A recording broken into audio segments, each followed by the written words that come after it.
네, 현지 시각 16일입니다. 연준이 9월에 FOMC 회의를 시작했습니다. 내일 새벽쯤이 되면 그 결과를 알 수 있을 텐데요. 그를 앞두고 시장의 전망은 여전히 엇갈리고 있습니다. 네, 전반적인 시장 분위기는 또 금리 인상 연기에 대해서 이야기가 나오고 있지만 CNBC에서 간밤에 설문조사를 이 전문가들을 대상으로 했는데 46%가 또 9월 인상을 지지했다라고 합니다. 여전히 시장 분위기가 엇갈리고 있는데 우리는 오히려 연준의 금리 결정 이후에 어떤 변수에 주목해보면 좋을지에 대해서도 이야기를 나눠보도록 하겠습니다. MTN의 김종일 연구위원 모시고 이야기 나눠보도록 하죠. 위원님. 네, 연준도 지나가는 이벤트일 뿐입니다. 다만 이것에 최근에 시장에 관심이 워낙 많은 만큼 확인하고 가자라는 시각은 여전히 유효하고요. 다만 우리가 아까 뉴스 살펴봤다시피 미국의 의회 일정이라든지 정치 일정이라든지 이런 것들도 주목해 볼 필요가 있겠고, 유럽 쪽으로 눈을 돌리면 이민자들이 급증하고 있는 것이 과연 경제에 어떤 영향을 미치게 되는지 이런 부분들에 대한 확인, 판단도 필요하고요. 또 중동 쪽으로 눈을 돌려보면 이란을 중심으로 해서 이 석유의 공급의 추가적인 흐름들, 그리고 중동 내 분쟁의 확산 여부 이런 것들도 여전히 관심거리라고 볼 수가 있습니다.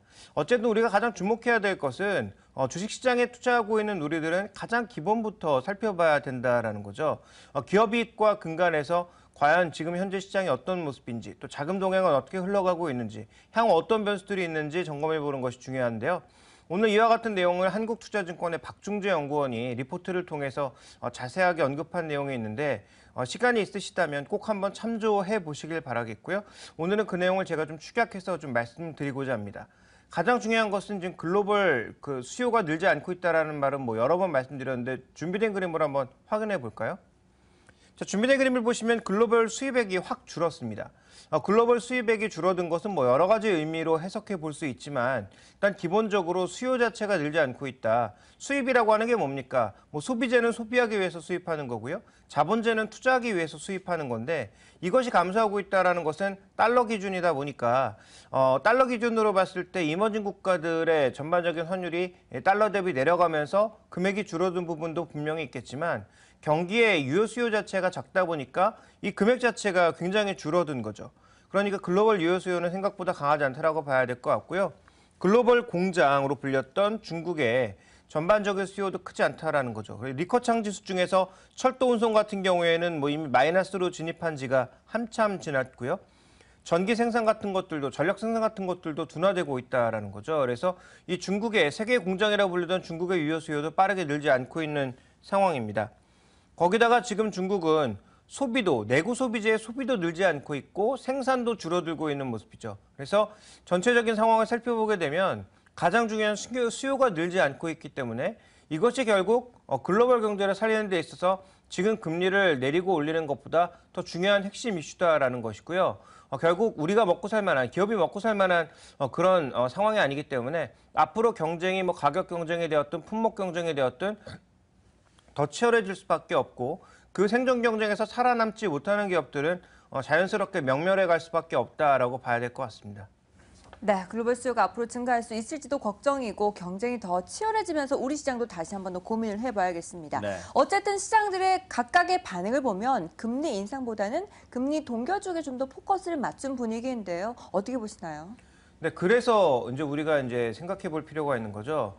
지금 준비된 그림을 보시면 유로 환율에 투자하고 있는 투기적 포지션들의 흐름을 보실 수가 있는데 최근에 매도폭을 빠르게 줄여나가면서 미국이 금리를 올리지 않는다면 유로화가 다시 강세로 돌아설 가능성을 충분히 시장은 반영을 하고 있다라고 봐야 됩니다. 그렇다면 여기서 의미하는 바가 뭘까요? 만약에 내일 이런 시장의 기대감을 반영해서 이미 유로화도 좀 오르고 있고 유로화의 매도 포지션도 줄어들고 있는 상황에서 만약에 미국의 금리를 덜컥 올려버리면 어떻게 될까요?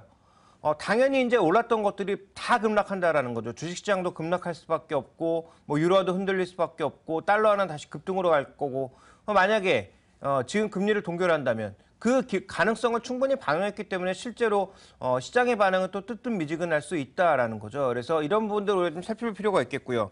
그럼에도 불구하고 전반적인 글로벌 자금 동향은 여전히 리스크 오프라는 거죠. 리스크 온이 아닌 리스크 오프를 택하고 있어서 신흥국 시장에서는 여전히 돈이 빠져나가고 있는 상황이고요.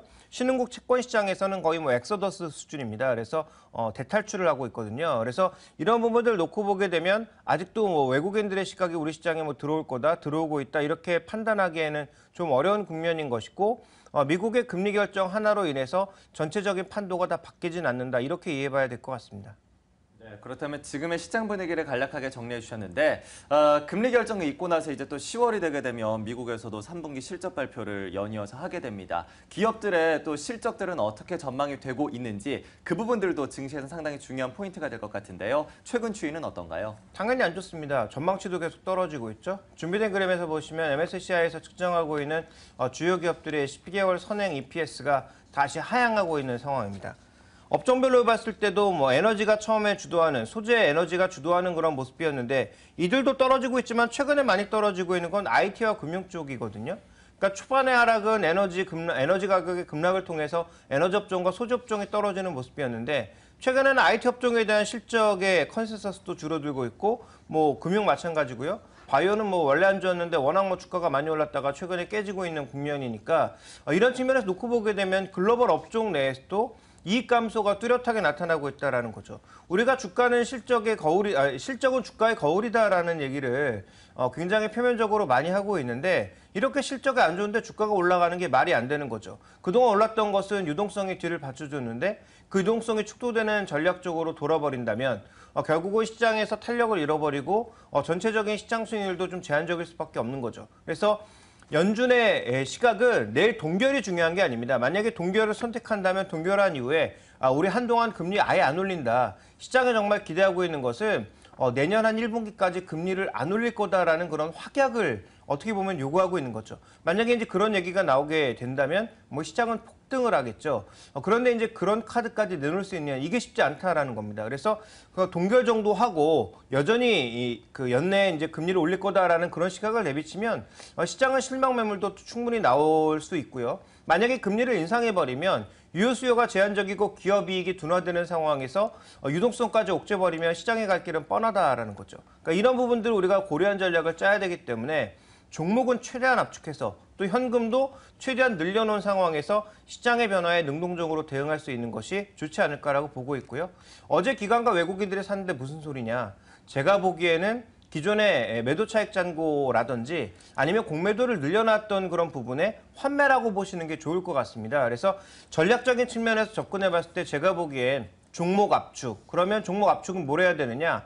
그동안 이제 기간적으로 봤을 때 상대적으로 강세를 보였던 IT 부품 쪽이라든지 IT 쪽 그리고 자동차 쪽의 일부 내구 소비재 쪽으로 좀 보시는 게 좋지 않을까라고 판단하고 있기 때문에 현재 구간에서는 분명한 밑그림을 가지고 가야 된다. 그리고 또 한 가지는 유연한 전략을 쓸 수 있도록 현금 비중의 확대가 필요하다. 종목은 아무거나 널어놓는 그런 종목 백화점이 되기보다는 종목을 굉장히 압축하는 전략이 필요하다. 이렇게 다시 한번 강조드리겠습니다. 자, 이어서 오늘 시장에서 중요한 모멘텀으로 작용할 유가도 확인해 보도록 하겠습니다. 간밤에 유가가 6% 가까운 급등을 보여주면서 미국 시장에서도 에너지 종목들의 상승세가 나타났었는데요. 앞서서 오늘의 포인트를 통해서 체사피크 에너지와 S오일의 주가를 비교해 본 바가 있었습니다. 일단 미국에서의 에너지 기업들의 주가 동향부터 짚어주시죠. 네, 일단 뭐 그림을 하나 볼까요? 체사피크 에너지의 좀 일봉을 보시면 이게 의미가 있는가? 오늘 뭐 크게 오른 것이 의미가 있는가 싶을 정도로 거래도 안 실리고 있고 최근 주가 반등하고 있는 정도니까 바닥은 확인했다 정도는 동의할 수 있는데 이게 의미 있는 상승이 나타나고 있다는 저는 절대 동의할 수 없습니다. 현재 뭐 하락 추세를 돌파했다라고 보기도 어렵고요. 아주 강력한 거래량이 실리면서 뭔가 방향을 바꾸고 있다. 사람들의 시각이 바뀌고 있다라고 보기도 어려운 상황입니다. 오늘 그 유가가 이제 급등락을 최근에 보이면서 움직이고 있는데 오늘 또 급등한 것은 미국의 이제 여러 가지 그 변수들이 제기가 되면서 또 지표들이 나오면서 급등한 그런 모습인데요. 유가도 지금 방향을 바꿨다라고 보기에는 어려운 국면이죠.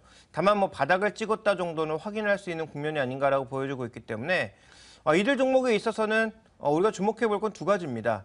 바닥 정도는 확인했다. 그렇지만 이게 진바닥인지는 아직 여전히 확인이 필요하고요. 추세를 돌리기에는 더 많은 노력과 더 많은 에너지와 더 많은 모멘텀이 필요하다고 볼 수가 있습니다. 네, 이 강한 반등을 기대하기는 어려울 것으로 단순한 기술적 반등으로 바라보고 계시는데요. 그렇다면 국내 정유 에너지 관련 기업들 현재 앞으로의 장기적인 성장에 비해서는 저평가되어 있다라는 분석이 있는데요. 정말 싸다라고 보시나요? 장기적으로 성장한다라는 의견엔 동의를 못하겠고요.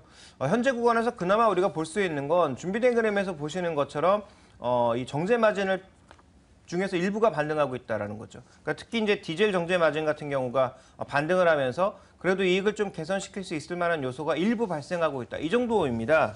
그리고 또 하나 우리가 살펴봐야 될 게 이제 싱가포르 정제 마진 자체의 추이가 올라가고 있습니다. 크랙 마진과 함께 싱가포르 정제 마진도 약간 올라가고 있으니까 그나마 이제 3분기, 4분기 초반의 실적을 좋게 만들 수 있는 일부 여건들이 만들어지고 있는 건데요.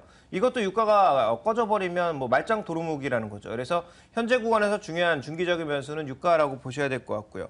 또 하나 이제 준비된 그림을 보시면 SK이노베이션이 지금 뭐 관련된 종목 중에서 가장 싸게 거래된다라고 봐야 될 텐데 PB 기준으로는 저점을 찍었다라는 거죠. 그러니까 세 가지 논리. 지금 어느 정도 이익이 개선될 만한 모멘텀들이 발생하고 있다. 주가 자체는 자산 기준으로 봤을 땐 너무 싸다라는 점. 뭐 이런 부분들이 반등의 요소로 거론이 되고 있습니다. 그렇지만 이건 어디까지나 반등의 요소일 뿐 산업 자체의 공급량은 앞으로도 폭발적으로 증가할 가능성이 높고 또 셰일가스나 이런 것들의 공급으로 인해서 향후 유가가 탄력적으로 올라오지 않는 데다가 유효 수요 자체가 제한적이기 때문에 제가 보기 이들 종목에 대한 투자 전략은 뭐 배당 투자와 관련된 아주 초장기 투자가 아니라면 뭐 기술적 반등 정도에 연동하시는 게 여전히 좋다라고 보고 있습니다. 네, 이렇게 해서 에너지 종목에 대한 전략까지 세워봤습니다. 그렇다면 이제 이어서 국내 증시 전략을 세워보도록 하겠습니다. FOMC 회의 결과를 앞두고 상당히 민감해진 시장입니다. 어떠한 전략이 필요할지 오늘장 선전략에서 확인해 보겠습니다.